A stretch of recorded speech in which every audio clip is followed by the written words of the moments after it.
신앙생활을 하는 저희들에게 기준이 되는 그런 말씀이죠. 이 땅을 살아가는 저희들을 위해서 우리 하나님께서 우리를 위해서 남겨주신 그런 귀한 말씀인 것입니다. 성경을 이렇게 주의 깊게 읽어 나가다 보면 우리 성경 하나님의 말씀은 그 내용을 일부 이렇게 보기 좋게, 듣기 좋게, 그리고 과장되게 이렇게 미화하거나 또 치장하거나 그렇게 하는 말씀이라고 하는 것을 우리가 알 수 있습니다. 구약도 그렇고요, 신약도 그렇고 읽어 내려가다 보면 어떻게 하나님을 믿는 백성들이 이런 마음을 가지고 또 이런 생각을 가지고 살 수 있을까 할 정도로 솔직하게 이렇게 다 기록을 해놓고 있는 거죠. 저와 여러분들이 살아가는 그런 마음의 모습이고 또 이 땅에 하나님 백성들의 삶의 모습이 그렇다고 하는 이야기죠. 그래서 성경은 이 땅에 있는 모든 다른 책과 달리 우리의 마음을 읽어주는 그런 책이다, 이렇게 성경을 대하는 모든 사람들이 이제 고백을 하고 있는 거죠. 오늘도 함께 읽은 본문의 말씀을 보면 16절과 17절에 보니까 이런 말씀이 기록되어 있습니다. 11 제자가 갈릴리에 가서 예수께서 지시하신 산에 이르러 예수를 배웠고 경배하나 아직도 의심하는 사람들이 있더라. 예수님이 십자가 달려 돌아가시고 사흘 만에 부활하시고 그 다음에 이제 승천하시는 그런 순간인데요. 오늘 본문을 기록한 마태는 이 예수님의 승천 그 사건을 이제 목도하는 그런 사람들의 마음을 그대로 그냥 가감없이 표현해주고 있는 거예요. 예수를 배웠고 경배하나, 그렇지만 아직도 의심하는 사람들이 있더라.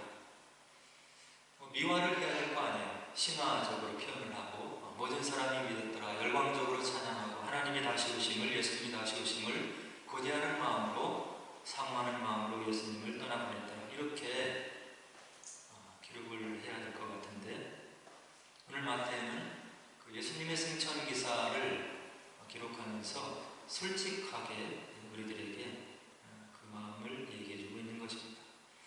부활하신 예수님께서 지금 승천하시기 직전인데 경배하고 그리고 울려가는 그 순간을 목도하고 있지만 이것을 의심하는 사람들이 있더라, 이렇게 솔직하게 이야기를 해주고 있는 거죠. 우리의 단군 신화 그리고 거대 중동에 있는 여러 신화적인 요소를 가지고 있는 문화들과는 확연하게 다른 그런 필체임을 우리가 알 수 있는 거예요.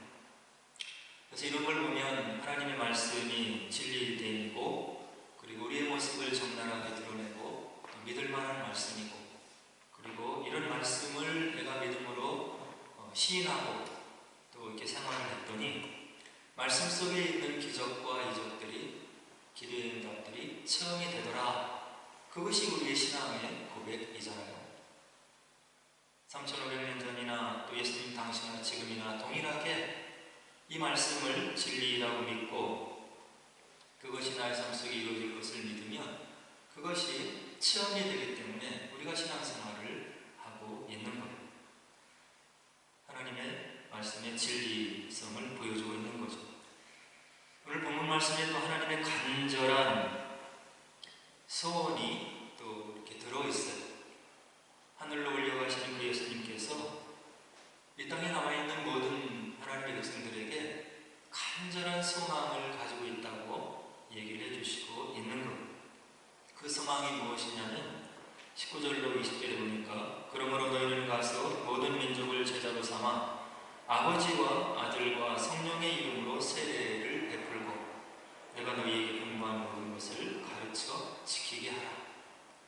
이것이 우리 하나님, 우리 주님의 간절한 소원이라고 이렇게 성경이 우리들에게 전해주고 있는 거예요.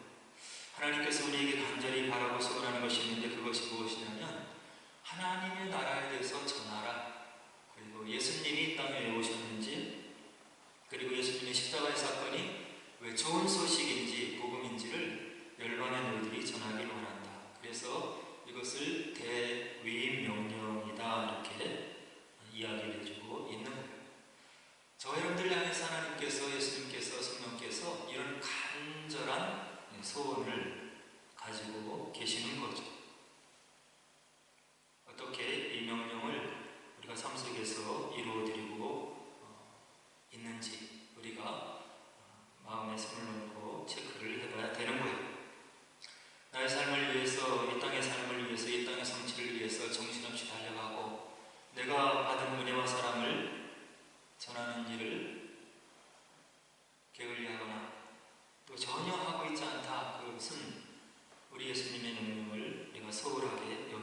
성령이 임하면 너희들이 증인의 삶을 살 수 있을 것이다.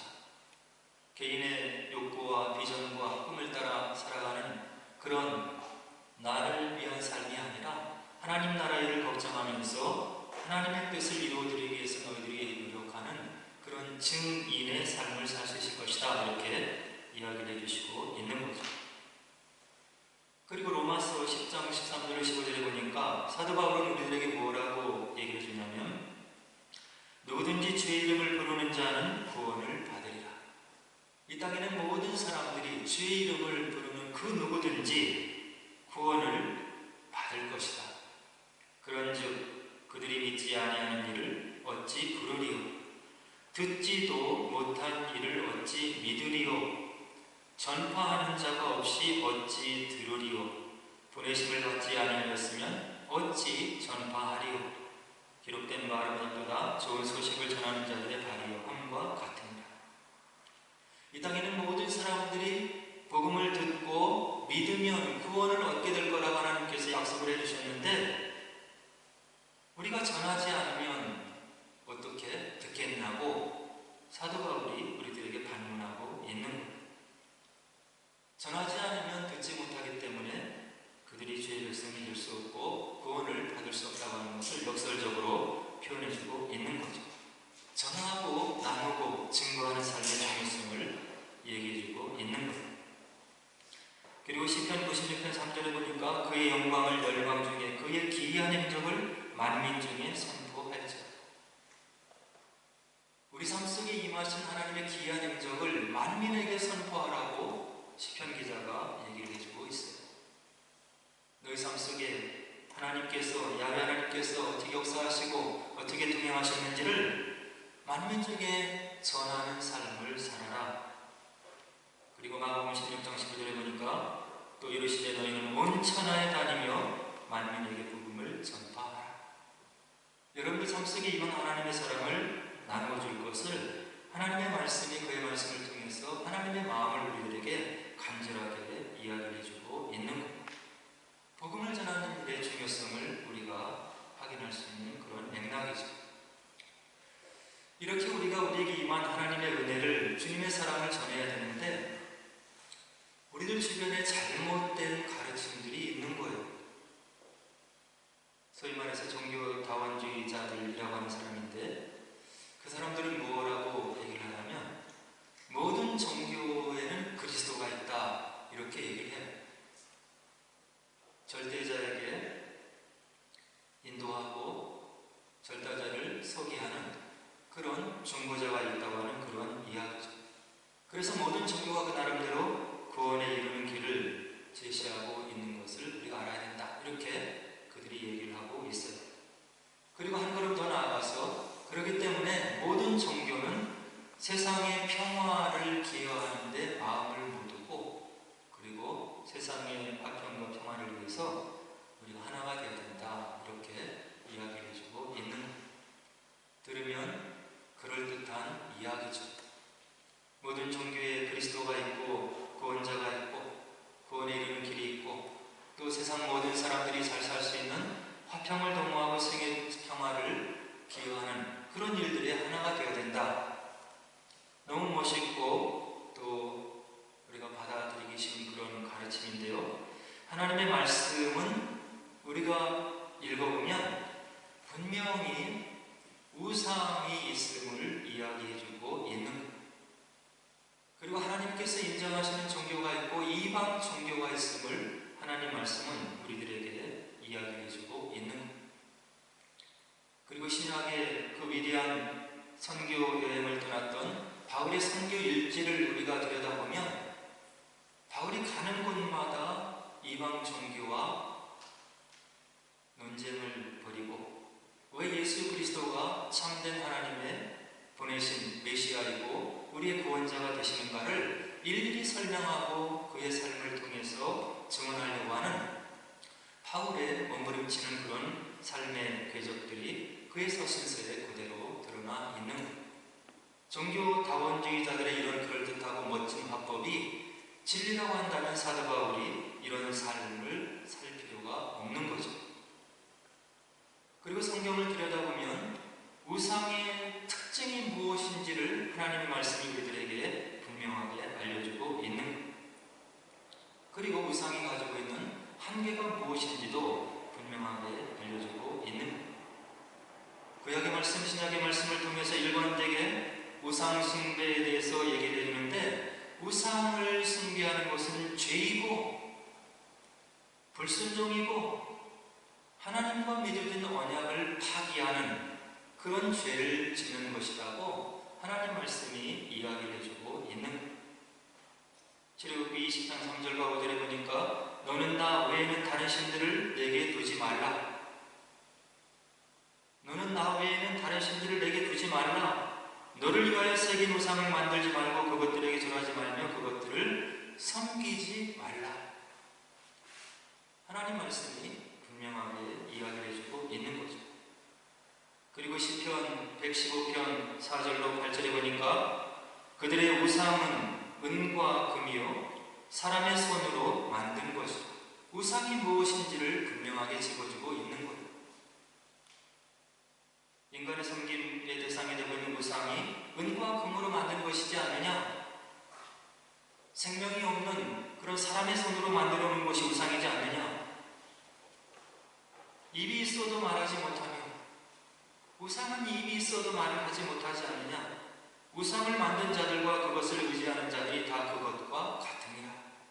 우상이 무엇인지를 시편 기자가 분명하게 얘기를 해주고 있는 것. 그리고 에스겔서 16장이나 호세아서 2장을 보면 야훼 하나님을 섬기지 않고 우상을 섬기는 것은 영적으로 가는 죄를 저지르는 것이다. 분명하게 하나님 말씀이 가르쳐주고 있는 거죠. 그리고 사도 바울도 고린도전서 10장 14절에서 그런즉 내 사랑하는 자들아 우상 숭배를 피하라. 종교다원주의자들의 이런 가르침이 사실이라면 바울이 왜 이런 가르침을 우리들에게 가르쳐주고 있겠습니까?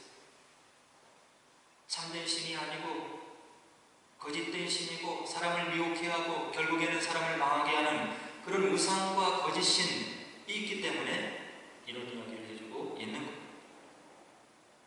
그리고 골로새서 3장 5절에서 바울은 무엇이라고 짚어주냐면 탐심은 곧 우상 숭배니라 이렇게 이야기를 하는 겁니다. 하나님이 우리에게 주신 것을 누릴 줄 알고 그것을 가지고 평강으로 우리가 누릴 줄 아는 삶을 사는 것이 하나님의 우리를 향한 뜻이지, 그것에 지나치게 욕심을 내는 것은 탐심인데 그것은 우상 숭배와 다름이 없다 이렇게 바울이 얘기를 해주고 있는 겁니다. 그래서 이 땅 위에는 많은 종교가 있고 많은 신들이 신의 이름으로 우리 앞에 펼쳐져 있지만 무엇이 참된 신이고 질된 신이고 우리의 경배를 받으시기 합당한 신인지를 하나님의 말씀이 우리들에게 분명하게 알려주고 있는 겁니다. 이 하나님의 말씀을 우리가 믿고 거기에 믿음을 두고 기도했을 때 하나님께서 우리 삶 속에 역사하시는 그런 체험들을 우리가 하고 있는 겁니다. 그래서 우리가 성경 말씀, 하나님의 말씀이 거짓이 아니고 참됨임을 알고 있고, 그래서 우리가 이와 같이 모여서 그 하나님을 예배하고 경배하고 찬양하는 예배의 행위를 하고 교제를 나누고 있는 것. 그렇지 않으면 모든 우리의 예배의 행위가 아깝게 생각될 수 있잖아요. 나의 발전과 나의 목표를 지상에서 이루기 위한 꿈을 이루기 위해서 시간을 투자해도 모자랄 판에 이와 같이 시간을 들여서 주 앞에 나올 필요가 없는 것이고 예배를 생명과 같이 여길 필요가 없다고 한다는 그런 당연한 결론이 저 여러분들 속에 생길 수 있는 것. 그러나 그렇지 않기 때문에 말씀이 가르치는 그 예배의 대상, 말씀이 우리에게 얘기하는 그런 예배의 가치들, 이것이 참된 진리이기 때문에 우리가 주일날마다 모여서 우리가 주님을 사랑하는 마음을 표현하고 경배하고 예배하고 우리가 드릴 수 있는 최선의 예배를 드리기 위해서 마음을 모으고 있는 것. 말씀을 준비하면서 세계 선교 현황을 좀 파악해봤는데요. 전 세계 인구 82억 중에 기독교인이 약 31% 정도 된다고 이렇게 얘기를 하는 것을 보았습니다. 아직도 약 45% 정도인 36여 명 정도가 복음을 들어본 적도 없는 그런 상황에 있는 사람들이고, 그리고 전 세계에 약 17,300개의 민족 집단이 존재하는데 그 중에 약 7,500개의 집단은 아직도 자체적으로 복음을 전할 수 없는 미전도 종족이라고 이렇게 통계가 잡혀 있는 것을 확인할 수 있었어요. 그리고 전 세계 미전도 종족의 약 95% 이상이 북위 10도에서 40도 지역에 집중적으로 분포하고 있다고 선교학자들은 보고를 하고 있는 겁니다. 아시아와 북아프리카, 중동이 포함되어 있는 그런 지역이죠. 그리고 특별히 아시아에 약 5,000개 이상의 미전도 종족이 있고 여기에 약 32억 명이 포함되어 있다고 선교보고를 하는 것을 볼 수가 있었습니다. 아직도 우리가 모든 사람들이 예수의 복음을 들은 것 같고 수많은 교회들이 세계 도처에 널려져 있는 것 같지만 이와 같이 절대적인 숫자가 말씀을 전해 듣지 못하고 예수가 누구인지, 예수님이 왜 이 땅에 오셨는지, 그분이 무엇을 하셨는지, 그것이 왜 복된 소식이고 좋은 소식인지에 대해서 들어보지도 못한 사람이 이와 같이 많이 있다고 하는 이야기.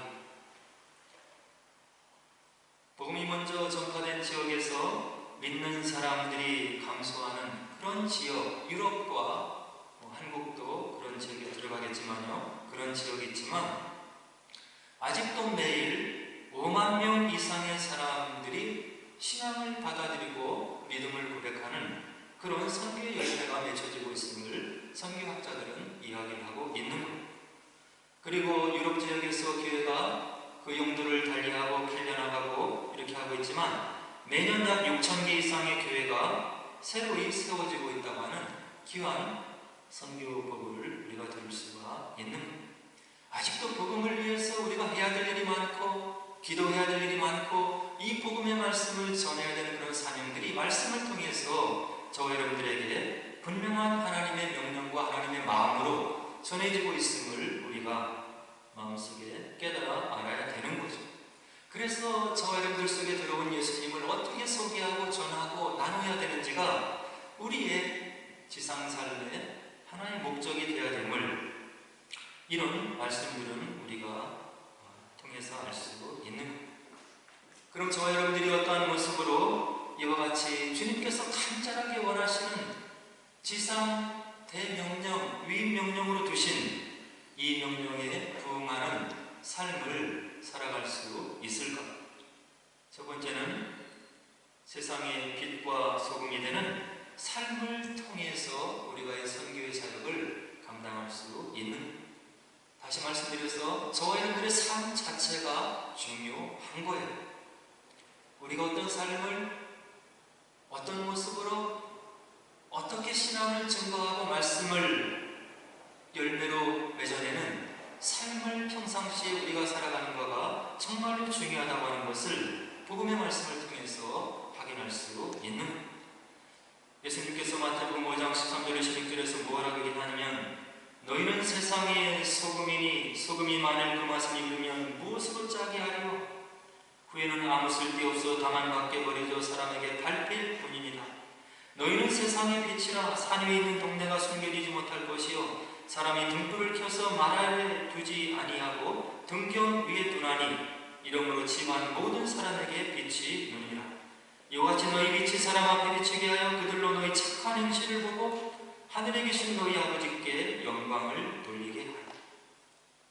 우리 주님께서는 복음서에서 우리의 삶을 뭐라고 규정해 주시냐면 세상에 소금과 빛이 되는 삶을 살아야 된다, 이렇게 말씀으로 가르쳐 주시고 있는, 일반 사람들이 저와 여러분들의 삶을 바라보고 세상 사람들과 무엇인가 다르구나 하는 것을 느낄 수 있는 그런 삶을 너희들이 살아야 된다.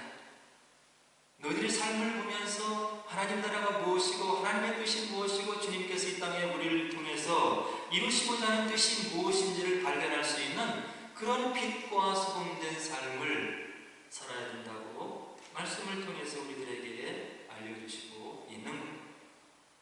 하나님의 말씀을 믿음으로 받아들이고 우리가 믿음으로 결단을 하고 우리 삶 속에서 실행하는 그런 삶을 통해서 이런 빛 소금된 삶을 우리가 살아낼 수 있는, 이와 같이 믿음으로 결단하고 실행하는 삶을 통해서 우리가 느낄 수 있는 것이 있는데, 하나님을 우리가 맛보아서 아는 그런 믿음의 역사가 우리 삶 속에 있을 것을 하나님 말씀은 우리들에게 약속으로 해주시고 있는, 시편 기자는 그런 면에서 우리에게 뭐라고 권면해 주시냐면, 시편 34편 8절에 보면 너희는 여호와의 선하심을 맛보아 알지어다.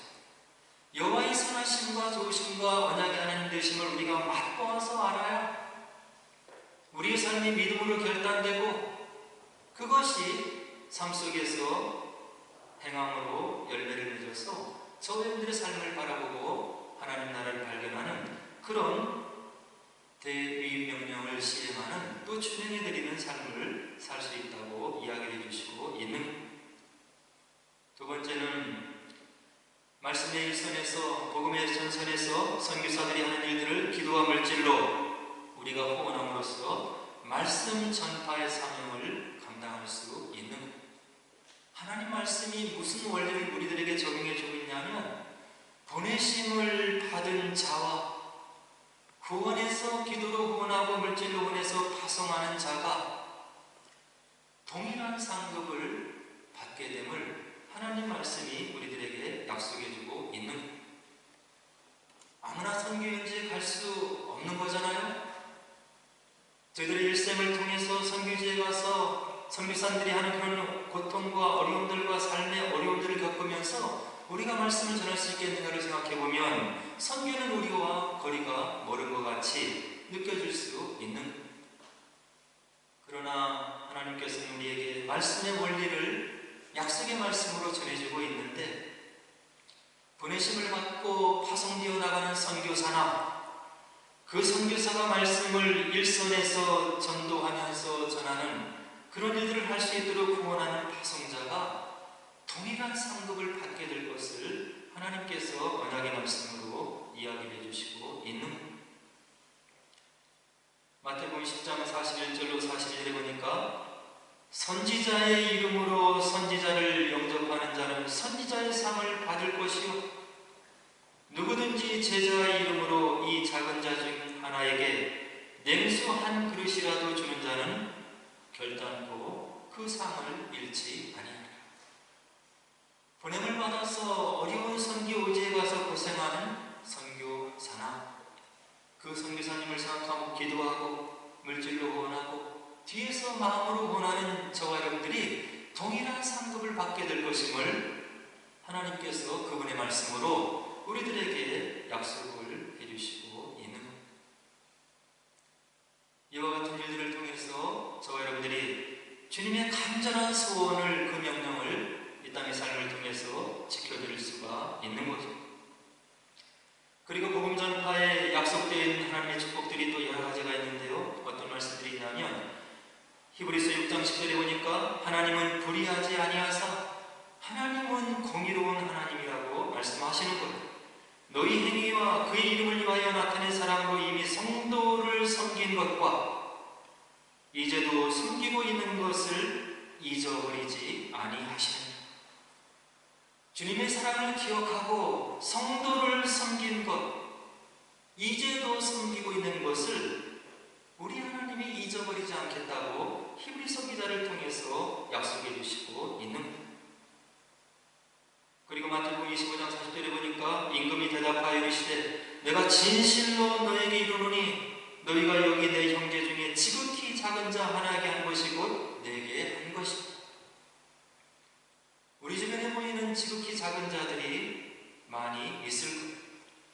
그들을 주님의 국민의 마음으로 바라보고 주님의 시선으로 바라보고 그들에게 사랑이 베푸는 것을 내가 잊지 않겠다고 우리 주님께서 마태복음 25장에서 약속해 주시고 있는, 그리고 히브리서 6장 10절에 보니까 하나님은 불의하지 아니하사, 아까도 읽어드린 그런 말씀이죠. 저와 여러분들이 성도를 섬긴 것과 또 섬기고 있는 것을 잊어버리지 아니하시는, 그래서 저와 여러분들이 기회가 되어서 주님의 몸된 제자를 위해서, 교회를 위해서, 그리고 머리 대신 주님의 몸된 교회를 위해서, 그리고 그리고 선교 사역을 위해서 기회가 되어서 우리에게 어떤 섬기는 봉사가 왔을 때 약속이 있는 축복의 명령이 우리에게 도달하는 것으로 이렇게 믿음으로 해석을 하시고, 거기에다가 여러분들의 간절한 기도의 제목을 담아서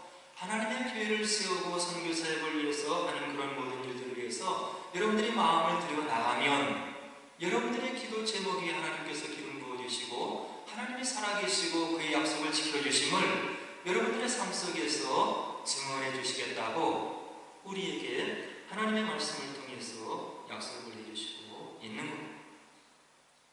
이것이 하나님께서 저와 여러분들에게 주신 그분의 이름을 걸고 약속해 주신 약속임을 우리가 믿고, 하나님을 위해서 마음을 드리고 봉사하고 섬기는 일에 우리가 기쁘고 즐거운 마음으로 기도의 제목을 담아서 우리가 열심으로 수행해 드려야 될 그런 당위성이 이런 말씀 속에 담겨져 있는 거죠. 그리고 이와 같이 주의 몸된 교회를 섬겨나가고 선교사역을 돕는 일에 있어서 하나님께서 우리에게 순서를 요구하시는 것. 뭐라고 얘기하시냐면 요한상서 1장 2절에서 사랑하는 자여 내 영혼이 잘됨 같이 내가 범사에 잘되고 강건하기를 내가 간구하노라.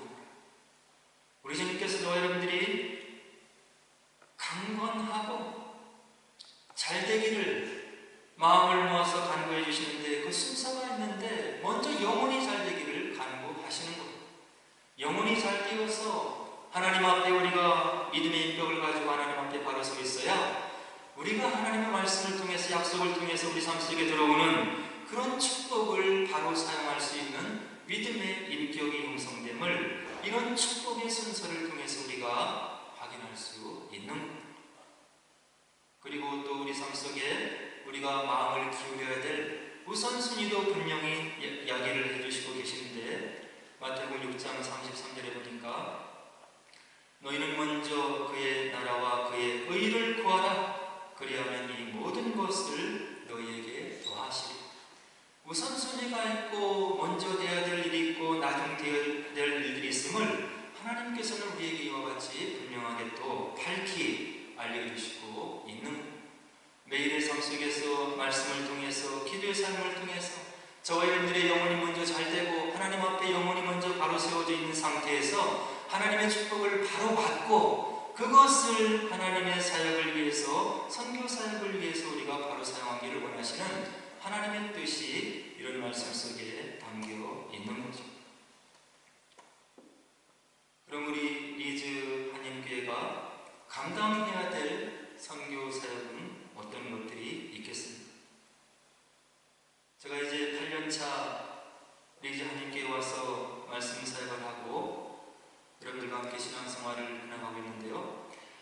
우리 리즈 한인교회가 맡고 있는 가장 큰 선교는 리즈 지역을 찾아서 오는 우리 학생들에게 복음의 말씀을 전하고 그들을 섬기고 부모님을 떠나서 멀리 와서 그들 마음 가운데 외로움이 있을 수 있고 그리고 고독함이 있을 수 있는 그들을 위로하고 격려하고 그리고 그들이 목표를 삼고 있는 학업을 잘 마치고 또 이곳에서 예수님을 가능하면 영접하고 그리고 그들의 꿈을 이룰 수 있는 학업을 잘 마칠 수 있도록 우리 교회를 찾아오는 믿음의 청년들을 잘 섬기는 것이 우리 교회에 주어진 제1의 선교 사역이구나 하는 것을 깨달을 수가 있는.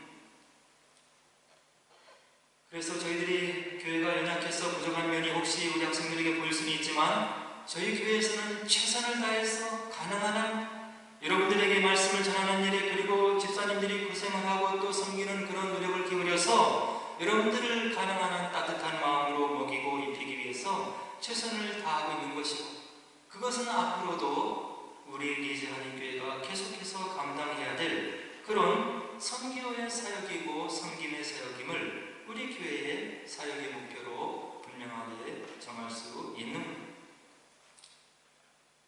그래서 이곳을 찾아오는 1년에 30명 혹은 40명 많게는 50명 정도 이 교회를 지나가는 수많은 청년들이 있는데 그들 마음속에 말씀이 잘 숨겨질 수 있도록 교회가 무엇인지, 어떤 역할을 하는 것인지, 예수님이 누구인지, 우리를 위해서 무슨 사역을 하셨는지를 그들 마음속에 복음의 씨앗을 심는 일에 우리가 기도로 준비하고 그들을 위해서 최선을 다하는 그런 교회가 되어야 되겠다 하는 생각을 해보게 되는 겁니다.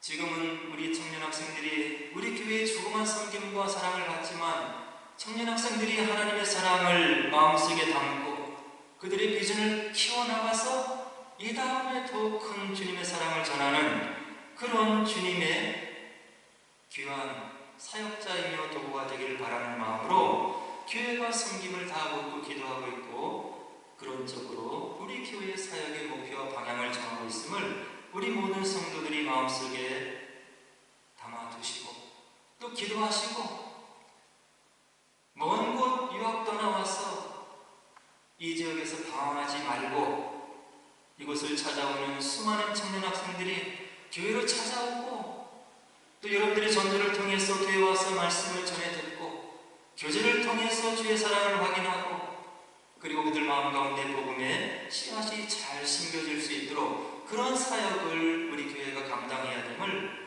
우리 교회에 주어진 선교의 사명임을 우리가 마음속에 자각을 하고 기도를 해야 되겠다는 생각을 가져보게 되는 거예요. 그리고 우리 지하님교회는 12명의 컴패션 아이들을 물질로 섬기고 기도로 후원하고 있습니다. 한 아이를 섬기는데 한 달에 32파운드, 저와 여러분에게는 얼마 안 되는 그런 이학 돈이고 액수인데 그들에게는 생명과 같은 물질이 되고 있는 거예요. 우리 교회 형편에 지금 12명이 섬기는 아이들을 섬기는 것은 적은 숫자가 아니고요, 앞으로도 기도 가운데 15명까지 확대되기를 기도하고 소원하고 있는데, 이 아이들이 주님의 사랑과 은혜를 받아서 잘 자라서 받은 사랑을 주변에게 잘 나눠주는 주님의 백성들 그리고 사역자들이 될 수 있도록 우리가 뒤에서 물질만 보내는 것이 아니라 그들의 영혼을 붙잡고 기도하는 그런 기도의 선교 후원이 또 있어야 되겠다는 생각을 해보고 있는 겁니다. 그래서 앞으로도 해를 거듭할수록 우리 교회를 찾아오는 유학생들을 잘 섬기고, 또 우리에게 주어진 컴패션 아이들을 기도로 잘 후원하고 또 물질로 후원해서 그들이 살아나서 주님 나라의 귀한 기둥이 되어서 주님의 복음을 전하는 믿음의 기둥들이 될 수 있도록 우리가 기도로 후원하고 주보를 열어서 그들의 이름을 확인하고 위에서 기도하는 그런 저와 여러분들의 믿음의 모습이 있어야 되겠다는 생각을 가져보게 되는 겁니다. 구원이라고 하는 엄청난 선물을 받은 저와 여러분들, 이와 같은 모든 것들은 그런 큰 사랑을 받은 저희들이기 때문에 마땅히 하나님 나라를 위해서 해야 될 그런 마땅한 사역들인 거죠. 그렇지만 약속의 말씀을 믿고 하나님의 뜻을 준행해 드리기 위해서 몸부림치는 저와 여러분들의 그런 모든 마음들을, 그런 모든 행위들을 기억해 주시고 더 축복해 주시고 우리 삶 속에서 하나님이 누구인지를 분명하게 체험할 수 있도록 역사해 주시겠다고 말씀으로 약속을 해 주시면서 함께 하나님 나라의 회복을 이루어가자고 저와 여러분들을 초청하는 이 주님의 마음을 여러분들이 간절하게 받아들이시고 응답하시고 우리에게 기회가 주셨을 때 하나님을 위해서 할 수 있는 일에 마음을 담으시고 최선을 다하셔서 저와 여러분들의 삶을 통해서 우리 교회를 통해서 하나님의 뜻이 이루어지는 복된 삶을 사시는 저와 여러분 되기를 주의 이름으로 간절히 축원을 드립니다. 함께 기도하도록 하겠습니다.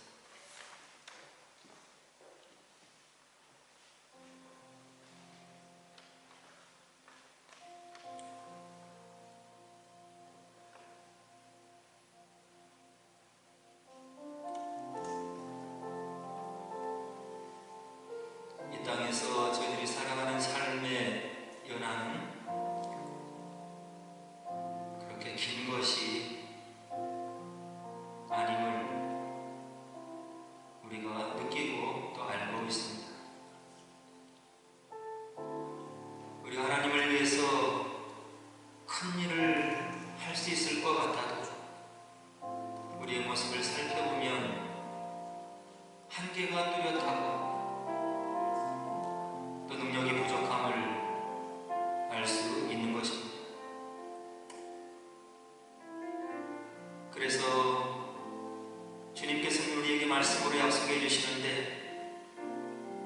있는 곳에서 할 수 있는 일에 마음을 기울여 최선을 다하는 너희들 내가 잊지 않겠다. 바울과 같이 그 모진 환난과 고통을 견디면서 선교하는 그가 받을 상급과 바울의 사역을 감당하는 선교사들을 위해서 기도하고 권하는 너희들을 내가 동일한 상급으로 축복해 주시겠다고 언약의 말씀으로 약속해 주시고 있는 것입니다. 이것이 공의의 하나님의 모습인 것입니다. 내가 있는 곳에서 주어진 믿음의 공동체에서 어떤 역할과 사명이 주어졌을 때 하나님이 받으시기 합당한 마음을 가지고 사역을 감당하느냐 그렇지 못하느냐가 우리의 믿음의 실력을 결정하는 것입니다. 주의 약속의 말씀을 믿고 신뢰하고 기도하며 지금도 살아계신 하나님께서 동일한 은혜와 은총을 베풀어 주시고 우리 삶 속에 나타나 주시고 우리의 기도의 제목에 기름 부어 주심을 우리가 느끼고 있는 것입니다. 하나님 앞에 여러분들 마음을 들이시고 있는 곳에서 주어진 사역을 성심성의껏 감당하셔서 우리의 믿음이 더욱더 자라게 하시고 주님의 뜻을 우리의 삶을 통해서 이루어드리는 귀하고 복된 삶을 살게 하옵소서. 거짓이 아니신 하나님의 말씀, 진리의 말씀을 믿는 믿음이 있게 하옵소서. 주변을 바라보고 사람을 바라보는 것이 아니라 하나님을 바라보고 신앙생활하게 하옵소서. 말씀이 깨달아지게 하옵소서. 기도의 줄을 놓지 않고 성령과 동행하는 귀한 믿음의 삶을 살게 하옵소서. 우리 함께 기도하도록 하겠습니다. 기도하겠습니다.